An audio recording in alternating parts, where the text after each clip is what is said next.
Greetings, psychology students.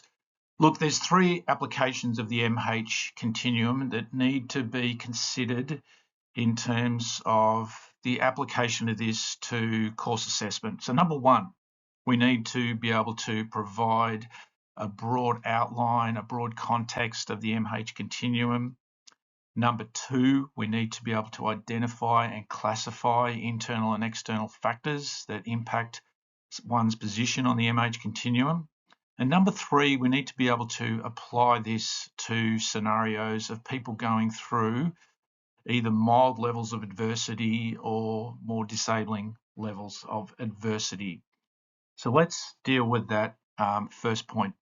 In terms of the MH continuum, the value of this and the context of this in society is that we can place everyone on the planet on this continuum to basically determine their relative level of mental well-being.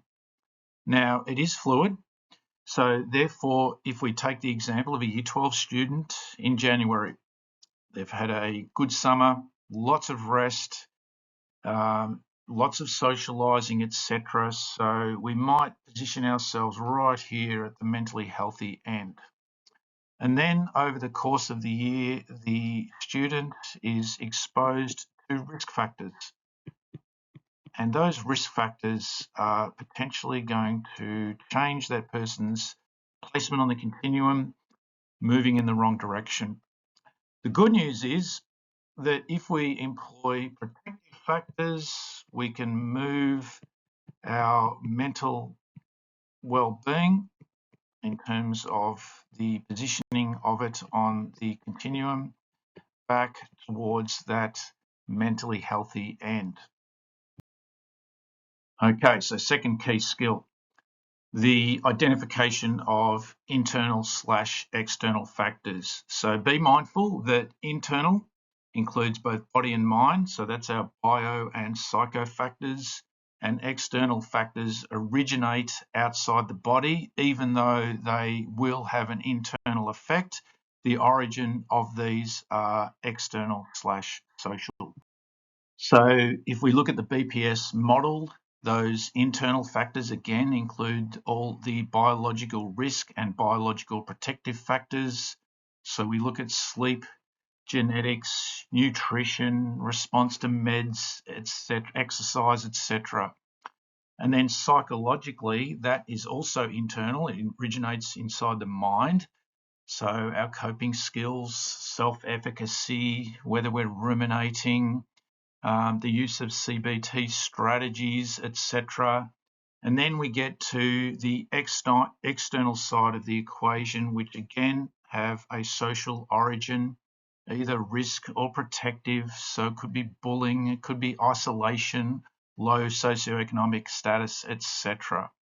So be clear on what the question's asking. Do we need to discuss both internal and external? Do we have to identify them from the scenario? Or do we just have to speculate on what some of these internal or external factors are and then just discuss how that's impacting someone's mental health on the continuum? So in terms of the third skill, which is tricky, trying to work out where we put an X on the continuum when we're trying to work from a scenario and evaluate a person's position on the continuum based on the limited information that you'll be provided. So what would be the indicators that we're at this end? Well, look at the study design in terms of the indicators of mental health. So there's three things mentioned. There's functioning.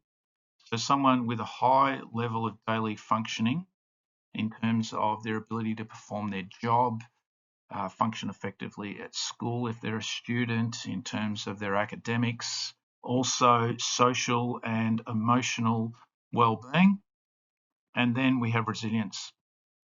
So someone who's at this end of the continuum, they might be exposed to risk factors, but they're still demonstrating a high level of functioning in their daily life.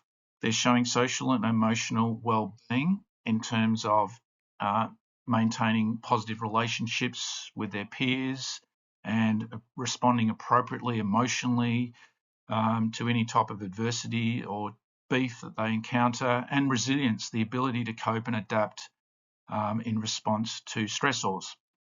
So what about when we get into the middle part of the continuum? What are the indicators? Well, the best way of putting it is when we're here, we're going through a rough patch. So it's finite. And what does that rough patch look like? Well, there's a mild to moderate level of impairment in functioning. So what does that look like? Maybe we need a few days off school. Maybe we're underperforming a bit at work. Maybe we're rocking up late. Maybe we're not responding to emails, etc.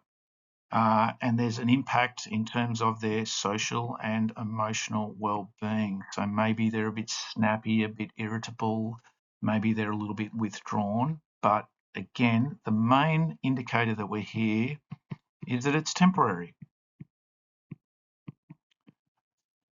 What about if we go to the bad end of the continuum? So when we get to a mental disorder, the key indicators are there's a disabling level of impact on daily functioning. So what does that look like? Well, in my case, I'm a teacher. So if I'm here, a disabling level of functioning means I am not in a position to turn up to work and be effective in my role. So therefore, I might apply for leave indefinitely. The person's showing very low social and emotional well-being. So what does that look like? They're totally withdrawn, isolated. They're, in terms of their emotional response, highly excessive to mild encounters, etc.